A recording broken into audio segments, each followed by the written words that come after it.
एक नई नई बहू आई थी, वो भी देखने आ गई। सब देख रहे। अच्छा, नई बहू थी तो उसकी मुंह दिखाई चल रही थी। अब मुंह दिखाई का समय थोड़ा अलग होता है।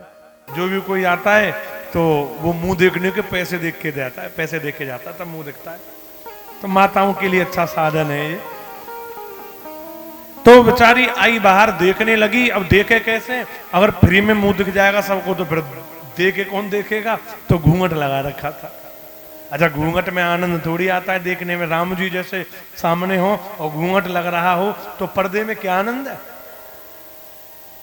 बिहारी जी जा रहे हो और बार बार पर्दा लग जाता है तो मन को लगता है ना, जिन्हें देखने हम जिए जा रहे हैं, जिन्हें देखने हम जिए जा रहे हैं, वो पर्दे पे पर्दे किए जा रहे हैं। तो आज पर्दा अटक रहा है। तभी तो भक्त गाते, पर्दे में बैठे बैठे यूं ना मुस्कुराइए, आ गए तेरे दीवाने जरा पर्दा हटाइए। पर्दा हटाने की कहते हैं। क्यों? अब बेचारी वो पर्दा में कैसे देखे? पर्दा तो पर्दा। उसने देखा कोई नहीं देख रहा, उसने अपना पल्लू उठाया। और महिलाएं एक आंख निकाल लेती हैं घूंघट में, ये कला उन्हीं पे आती है, और कोई नहीं कर सकता ये। वो ऐसे करके एक कैमरा खोल लेती है बस, बाकी पूरा फेस बंद रहता है। तो उसी में से देख रही हैं, पर मन नहीं मान रहा है। देखा कि ऐसे तो बात ना बनेगी, तो उसने दूसरी भी आंख निकाल ली। ऐसे करके दोनों निकाल लेती है ना। और जो घूंघट लगाते हैं उन्हें पता होगा, उन्हें एक्सपीरियंस होगा, ऐसे करके निकाल ली। उसने देखी कोई नहीं देख रहा मुझे, तो वाने अपना साड़ी को पल्लू अपने सिर पे रख लिया। हवा चल रही थी, पल्लू खिसक के गिर पड़ा। देखा नहीं किसी ने, किसी की नजर उस पे नहीं थी, लेकिन उसकी सास की नजर उसी पे थी। सास तो सास, जो अपनी बहू को सांस ना लेने दे। हाँ, बड़े हंस रहे हैं सब। बहू हंस रही है, सास जो कह रही है, अरे महाराज बहू ना लेने दे रही। अब उल्टा हो गया है। पहले समय में बेटियां डरती थी, हे भगवान कैसी सास मिलेगी। आज के समय में सास डरती है, हे भगवान कैसी बहू मिलेगी। ना जाने क्या होगा। अब सास को डर लगने लग गया है। उल्टा हो गया। आखिर सबकी बारी आती है। घरों में लड़ाई झगड़ा, जिसकी वजह यही है कि दोनों एक दूसरे की सुनना समझना नहीं चाहते। गलत फहमियां बढ़ जाएंगी। कोई और तीसरा आकर के बोल जाएगा कि उसने ऐसा कहा, मन में बात बिठा ली, विवाद बन गया। प्रत्यक्ष में नहीं सुना, प्रत्यक्ष में नहीं समझा। देखिए, सुनी हुई बात को कभी कभी बढ़ा चढ़ा करके प्रस्तुत कर दिया जाता है। कोई भी व्यक्ति हो, किसी की बुराई भी करेगा ना, अगर वो मान लो किसी से खुश नहीं है, बुराई करेगा, तो आप ध्यान दीजिएगा उसकी बातों पर।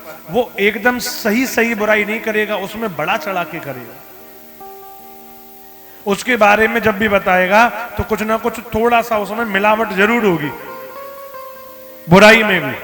और बड़ाई भी करेगा। अगर मान लो किसी को प्रेम करता है, ज्यादा घनिष्ठ है, जो हमारा ज्यादा प्रिय होता है, हम उसकी जब प्रशंसा भी करते हैं तो उसमें भी कुछ ना कुछ मिलावट हो जाती है। 2-4 पॉइंट बढ़ के ही होंगे, चाहे बुराई हो या बड़ाई हो। तो हमें ना सामने प्रत्यक्ष समझना चाहिए, सुनना चाहिए कि उन्होंने क्या कहा, कैसे कहा। बाद में उस बात को विचार कर करके हम अपने मन में मंथन करते रहें तो उसके हजारों मतलब निकाल के फिर हम लड़ाई कर लेते हैं। डायरेक्ट पूछ लो ना क्या बोल दिया। और देखो, लोग कहते हैं कि सास को मां मान लो, लड़ाई नहीं होगी। मैं नहीं कह रहा कि तुम सास को मां मान लो भले। अरे सास को मां मानो तो अच्छी बात है, लेकिन ना मान पाओ तो सास को मां नहीं मान पा रहे हो तो मत मानो भैया, सास को सास ही मान लो। सास भी मान लोगे तो लड़ाई नहीं होगी, पर सास को सास नहीं मानते, सास को तो देवरानी समझते कि हम बड़ी है, ये सास तो छोटी हमसे पीछे आई है, फिर तो लड़ाई होगी होगी। मां नहीं मान पा रहे मत मानो, सास ही समझ लो बड़ी है।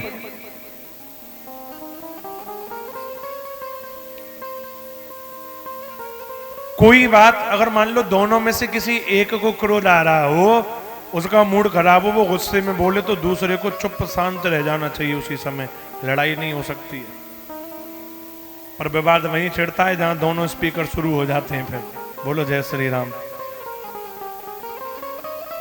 सास आई भागी भागी, अरे देख अभागन तो शर्म ना आ रही, अरे सब तुझे देख रहे हैं, तेरे पल्लू कहां पड़ा है। उसने तुरंत तो साड़ी ली, पल्लू उठाया, घूंघट लगाया, और वो बोली माँ जी बुरा मत मानिएगा, मैं अभागन नहीं हूं, अभागन तो आप हैं। मोते कह रही है, ऐसे बोल रही है। बोले जी क्यों? माँ जी ये सब भाग्यवान हैं जनकपुरी वाले जो आज राम जी को देख रहे हैं, आप अभागन हो जो राम जी को छोड़ करके मुझे देख रहे हो। अरे देखना है तो इन्हें देखो जो युगों युगों के बाद देखने को मिलते हैं, अरे मुझे क्या देखना, मैं तो रोज घर में ही पड़ी रहूंगी, यही देखोगी। आज भी तुम मुझे देख रही हो तो अभागा कौन है? आज तो उन्हें देखो